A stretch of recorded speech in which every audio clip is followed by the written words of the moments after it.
It's about time we have a serious talk here because there are a lot of myths, misunderstandings, and flat out lies that exist in our credit card world that you need to be aware of because otherwise they may be holding you back from winning this game. Therefore, some of the topics we'll be addressing today are definitely on the controversial side. They may make you feel a little uncomfortable by questioning what you've already believed for so many years, while other things may be kind of eye-opening to you and very helpful and instructive. Either way, this is all again meant to make you a better credit card point and miles enthusiast. And sometimes we gotta talk about the things that no one else will in order to make that happen. So let's begin with our first main point here, which is that point value, or what we refer to as cents per point, does not have to matter. I told you this would be controversial. Let me show you what I'm talking about. Say we've got person A, the maximizer. This type of person always calculates point values for every redemption before they actually make it. They also only redeem if the point value is maximized, that is, above the average value for that type of point or mile. Otherwise, they'll simply pay cash or plan a different itinerary altogether, or may not even go on the trip at all. We then have person B, the free spirit. This type of person doesn't calculate or even really care about point values. They will redeem often to avoid paying cash pretty much at all costs, and they'll go on a trip no matter what. Me personally, I kind of fall in between here. I will usually calculate the value of my points for every redemption I do, but I do not let that wholly dictate whether or not I go on the trip. I've had plenty of hotel redemptions, for example, where I get around an average point value, nothing super maximized, but I just redeem it anyway. My rationale for that is simply I did not want to part ways with my cash because I wanted to use my cash to either invest, pay off other expenses I had at home, or just have the cash on hand for some peace of mind and some breathing room because, of course, cash rules your normal day-to-day life. You can't redeem United miles to pay for your gas bill, for example. Controversial point number 2. Points are a terrible long-term investment. This one goes out to all my point hoarders out there. And here's a sample why. Ouch, Life Miles devalues award ticket costs. This was from the 1 Mile at a Time blog, where it said up until now, a one-way transatlantic award between the US and Europe booked through the Life Miles program cost about 30,000 miles in economy, 63,000 in business class, and 87,000 miles in first class. Those respective prices then went from 30,000 up to 35,000 in economy, from 63,000 in business up to 70,000 in business, and from 87,000 in first up to 130,000 miles. Here's another one from the Points Guy. Goodbye, sweet spot. Qatar Airways Privilege Club devalues American Airlines and Alaska Airlines award flights. You can see here from the chart in this article, the far left-hand column has the flight distance, the sample flights like Charlotte to New York City on American, the cost before the devaluation, 6,000 miles in economy, and then the cost now in Avios points or miles after the deval. So 6,000 went to 9,500 for the same itinerary. You can go ahead and pause this a bit longer if you want to see all of these examples of the 11, 23, 53% increases in these same routes before and after side by side. And here are a couple more for you. Another Choice Preferred Hotels devaluation with the Choice Privileges program. Now hotels are up to 118,000 points per night. The Frequent Miler mentions in this write-up that not long ago, the top point price for these properties used to be 55,000 points per night. Then they went up to 87,000 points per night. And now, as the title shows, 118,000 points per night. And we can't forget about the Marriott Bonvoy program. This one is brought to you by the blog View from the Wing, and the first sentence here says, when Marriott launched the Bonvoy program in 2018, combining the old Marriott Rewards and Starwood Preferred Guest program, the most expensive redemption for any hotel was 60,000 points. Then they introduced high and low season pricing and a new, more expensive Category 8, pushing up the most expensive reward to 100,000 points. And now today we've got 150,000 points. Again, totally cool if you're saving up for some huge dream YOLO type of trip that you might want to do once in a lifetime for a honeymoon or a special occasion in your life, and you might take several months or even years to save up your points and miles. But over many years, the value of these points or miles, whichever program we're talking about here, tends to be on a steady decline. So if you're hoarding or just, saving them for just the sake of saving them without a plan in mind that you're working toward, Realize every year that goes by, there's a great chance that your 1 cent per point value now becomes 0.9, 0.8, 0.7, 0.6. Yikes. The remedy to all this, earn and burn. So when you have enough for a great trip, go on the trip, enjoy it, be kind of stress-free about it, and realize you can always earn more points once you get back to a zero balance because there are more cards, more programs, more promotions to sign up for and win. Controversial point number 3, credit score drops often mean nothing. Here's a screenshot of my credit score from the Credit Karma app that I took recently here on September 9th, 2024. My score is currently showing at 812, which represents a drop of 8 points in a single day. From a height of 820, now again I'm at 812.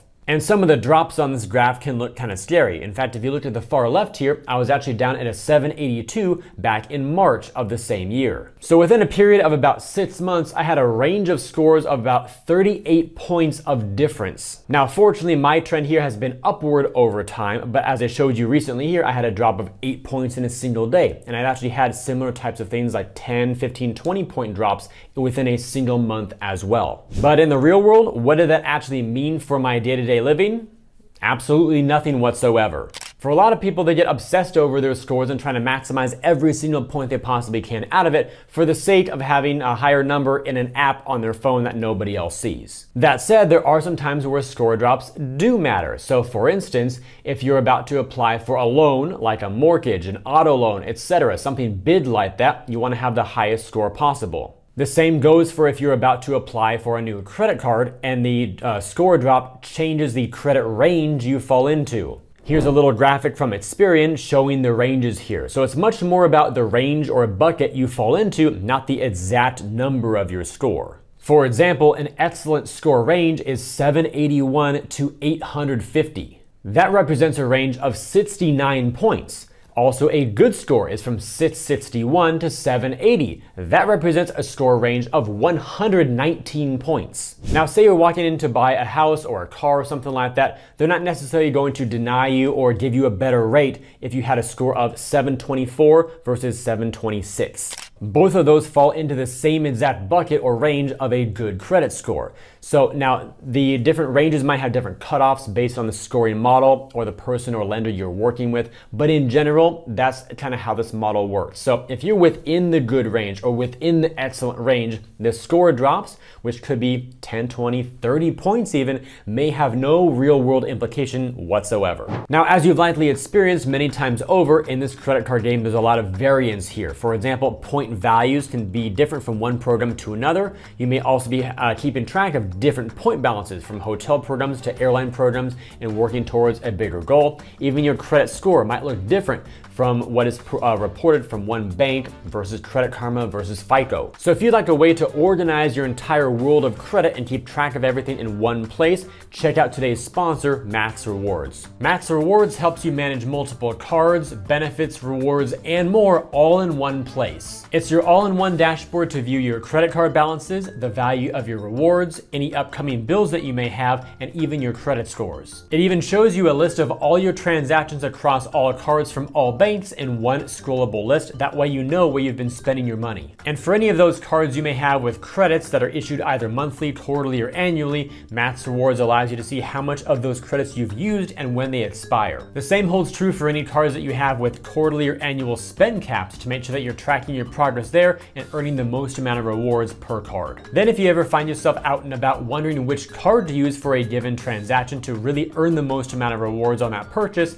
you can even see the best card to use by category or by location around you. And lastly, to really supercharge your rewards, all of your Amex offers, Chase offers, and more can automatically be activated by MAXREWARDS at the gold level. That way you don't have to scroll through them all one by one and do them yourself. So if you'd like to try MAXREWARDS, either the totally free version or the elevated gold tier with even more features, check out the link down below to get your 1 week free gold trial plus a 1 month discount using the link directly or adding the code MARKR. Now back to all of our controversial topics. Our fourth controversial point: you probably get less value from your credit card than you think.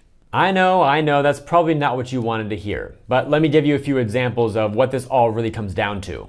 Take as our first example the Amex Platinum card. As you know, it has a lot of different credits and benefits, like a $200 hotel credit, $240 digital entertainment credit, a $155 Walmart credit, the list goes on from there. And you've got to ask yourself how many of these represent spend categories or brands that I spend at even if I didn't have this card. So Platinum card aside, was I already spending money through the Amex travel portal for their hotel collections? Was I already signed up for a streaming subscription that falls in line with the eligible ones for the $240 credit? Was I already a Walmart Plus subscriber? Or did I start doing any of these activities and spending money in those categories because I now have the Platinum card? And remember, you paid almost a $700 annual fee up front for these benefits, but if you weren't using them, that's just straight up expense, not a savings. Let's also take a look at the Capital One Venture X credit card, one of the best, more affordable premium cards in the market. It has an incredible reward structure, 10 miles per dollar, 5 miles per dollar, double miles on all of your other purchases in all these select categories. So are you actually spending on hotels and rental cars through the Capital One portal? Are you actually spending money on flights or vacation rentals booked through the Capital One travel portal? If so, then great, especially if they're priced the same as booking directly or through some other channel. But if the prices are elevated through the Capital One travel portal for that specific itinerary, are you really saving as much or earning as much in rewards as you thought? Or perhaps you just greatly prefer booking directly with other travel companies to earn more benefits, like with status, for example, that these types of portals may make you ineligible for. Therefore, again, you have this card and you're letting this great reward structure go to waste. The same thing for the lounge access that comes with the Venture X and other credit cards. So when was the last time you used a Capital One lounge? What about a Plaza Premium lounge or a Priority Pass lounge? If recently, then great.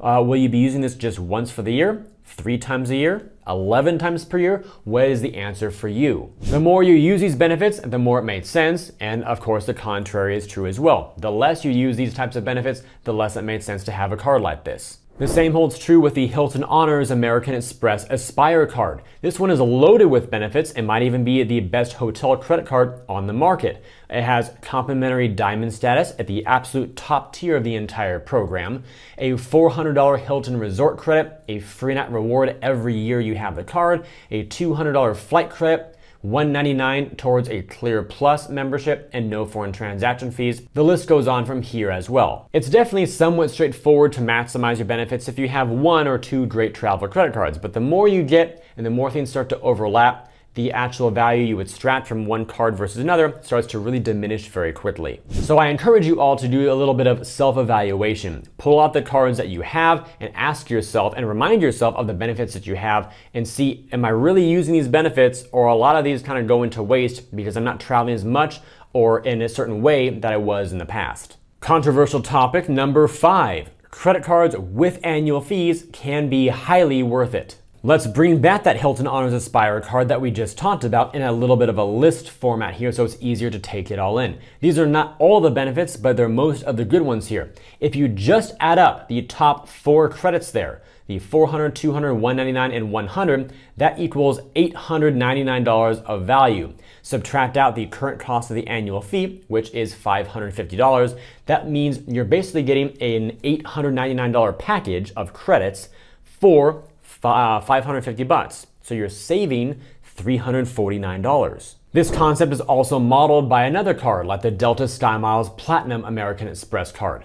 The current annual fee is $350, but it gives you things like the Takeoff 15 benefit, which represents a 15% off when you book award travel through Delta. There's an MQD Head Start and MQD Boost to help you qualify for elite status if that's something that you're already chasing. You can get an annual companion certificate, and then several credits here for $150 for Delta stays, $120 for Resi, and $120 for ride shares. Just those 3 credits represent $390 of value, but you're paying $350 for it. So there's a $40 savings, and we haven't even counted things like the companion certificate or other benefits. And there are also more general travel credit cards as well, like the US Bank Altitude Reserve card. The current annual fee is $400, but there's a $325 credit that can be used for a wide variety of travel purchases and even dining. That takes your effective annual fee down to $75, and you can also earn triple points on all of your mobile wallet spend independent of the actual category in which you're spending. It also comes with no foreign transaction fees, airport lounge access through Priority Pass, and other benefits too. If you ask me, a great way to look at cards with annual fees is basically not so much as a credit card, but as a benefits package. You're buying into a group or bundle of benefits for a set price,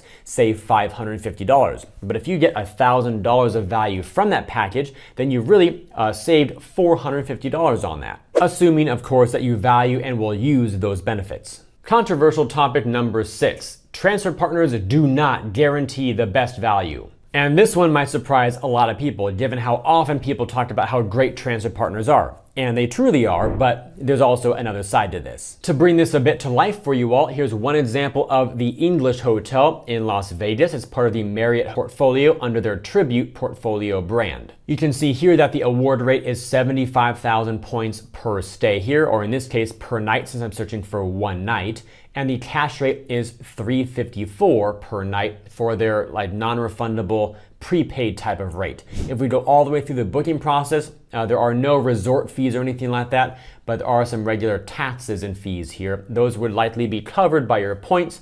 So the all-in cash total that your points could cover would be $400.02. Meaning if 75,000 Marriott Bonvoy points would, in this case, cover a cash rate of $400.02, doing our simple math here on the screen, we get 0.53 cents per point. And remember, Marriott Bonvoy is a transfer partner of Chase. So should we transfer 75,000 Chase points into our Marriott Bonvoy account to then book this hotel? The answer in almost every conceivable scenario is no, and here's why. You can also search for the same hotel via Chase's portal rather than on Marriott's website. This is actually a little bit more expensive at $373 per night. With Marriott directly, if you remember, it was $354, so $19 per night more. Now all in, with fees and taxes and all that, it amounted to $421.49. Again, about 19 to 20 bucks more than Marriott directly. So if you were paying cash, you probably would want to book with Marriott.com. But it doesn't really matter if it costs more, in this case a little bit more, through Chase, because we're not using cash, we're using points. And rather than 75,000 Marriott points transferred from Chase, you should rather keep your Chase points and only have to use 33,719 Chase points. Doing that same on-screen math that we did earlier, it is going to now be 1.25 cents per point. And that makes perfect sense because this is through the Chase Sapphire Preferred credit card, which I currently have. Therefore, that card gives me 1.25 cents per point as a flat general rate for all travel through the Chase portal. Putting all of this in the most basic terms, you have Chase points. Would you rather use 75,000 of them or roughly 33,000 of them for the same night at the same hotel? If you're not concerned about elite night credits and status and tiers and all that, and you just want a free night, then I think the answer is pretty clear. On the complete 180-degree flip side, yes, transfer partners can still lead to much better value than using certain portals or things like that as well, when maximized fully, but it varies from one itinerary to another. Therefore, it's always wise to compare third-party portal versus a bank portal versus directly, and what types of points allow me to stay or to fly using the fewest number of points or miles possible. Major controversy number 7. The number of points is not the goal. Value is. What I'm referring to here is the number of points that you have and are actively trying to earn. Here's a screenshot taken from my Spirit Airlines account right now, and you notice I have 0 points. Just about a month or two ago, it was not 0 points. Rather, it was about 12 or 14,000 points. At first thought, maybe you're thinking, oh cool, Mark, you redeemed your points and had a nice flight somewhere. But no, I have 0 points because they all expired, and I had no use for them to use them actively before the expiration date or any way to keep them active. And no, I was not about to scramble and find some way to earn or redeem points to preserve my balance. It comes down to simply this. If you just go around aimlessly applying for tons of sign-up bonuses and promotions and programs without any sort of strategy, you'll end up with a bunch of different points that are all scattered and may or may not really lead to anything significant for you. Perhaps we have different travel preferences, but I personally really do not like going on a trip, let's say for 1 week, and having 2 nights in one hotel, 1 in another, 3 in another, and 1 in another. To me, all that packing, unpacking, moving around, especially if you're just in a simple local area, adds a lot of stress and inconvenience to a trip. I therefore ask you, are you earning the points and miles that are valuable to you? If you're doing some research for a trip and you find an amazing Hilton property somewhere and you really want to stay there because it's the right location, the actual ambiance and feel of the hotel is right for you, got a lot of on-site amenities that you value, then go focus on Hilton points and make that hotel happen. Yes, many people may rave about how great Hyatt points are, but if Hyatt doesn't have a property where you want to be, then are Hyatt points really valuable to you at all? At least for that trip, no. Therefore, I encourage all of you to work backwards. Find a place you want to go, then from there, figure out, all right, what hotels are around, what airlines fly there, what places do I want to go eat, activities I want to do, so on and so forth, and then find the credit card strategy that helps make what you want actually happen. My 8th controversial point for all of you is that credit cards aren't bad and don't get you into debt. There's an incredible amount of fear out there that as soon as I get my hands on a brand new credit card that all of a sudden now I'm destined to spend way more money and for sure get myself into debt. The reality? This is nothing more than a piece of plastic. How you decide to use it will ultimately determine your financial path. If you go out and spend $2,000 on your card and your checking account looks like this, then that's a problem. But if you spent that same $2,000 and your checking account looks like this, then there's probably no problem with that. Unless that $2,000 was spent on something totally stupid. Regardless, always ensure that smart financial habits come before the credit card game. Spend less than you make always, and of course, use your credit cards as a smart financial tool to earn rewards, win at the game, and when you get your bill, you always pay it off because you have the money. Understand that if you use credit cards to get massively into debt, then the actual story and relationship that you have in your head with regards to money and credit is a wrong story, and that needs to be corrected. And finally, controversial topic number 9, if Mark Reese does something, that does not mean you should too. I've been looking forward to addressing this one. You may have seen my previous video called I opened 53 credit cards. No doubt a lot of people viewed this as an individual consumer credit card strategy or approach, but that's not really the case here. Remember, I'm a credit card YouTuber. A big part of what I do is credit card reviews,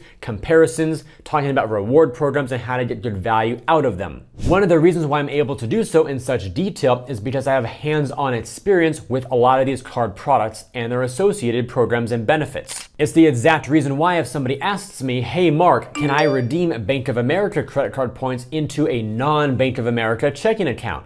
I actually have the card, I have the account in the portal, so I can go into my own, try it, and let you know objectively. What does this all mean? Well, I get a lot of card products that don't necessarily have anything to do with my own credit card strategy at all. This very channel is designed to inform people through education about how all this stuff works. So back when I got the Apple Card, for example, did I want or need this? The answer is no to both of those, but I did want to make some educational content on it and understand how it works with the app and all that and show people how to apply, how to use the benefits, and how all the things work together. So I decided to get it and therefore also get first-hand experience to share with all of you. So in the end, whether I'm actually doing something to benefit my own credit card strategy, which doesn't actually involve that many actively used cards, or if I'm doing something more for business purposes here on YouTube to educate, inform, review, compare, etc. Or if I do something out of pure curiosity because I just want to learn how something works, again, what I do for me is not saying what you should do for you. And at a more fundamental level, we also might live completely different lifestyles. So what I spend on may not be what you spend on. You might want cashback, I might want travel, etc. That's why you should always get the cards and financial products that benefit you and your life to help you achieve your goals, regardless of what other people are doing with theirs. And all of that is enough controversy for one video. Let me know your thoughts down below if any of these struck a chord with you and why. Also, before you go, check out the links down below in the description area to earn some more cash back when you shop online through Rakuten. You can even switch your rewards preference from cashback to Amex points if you value those more. To sign up for MAXREWARDS to manage multiple cards, benefits, and more all in one place. By the way, if you'd like to learn more about any of the cards mentioned in this or in other videos, check out my site, markscreditcards.com/offers to view a bunch of them organized by category. That way you can find the ones that you like best. Thank you all for watching, and I'll see you in the next one.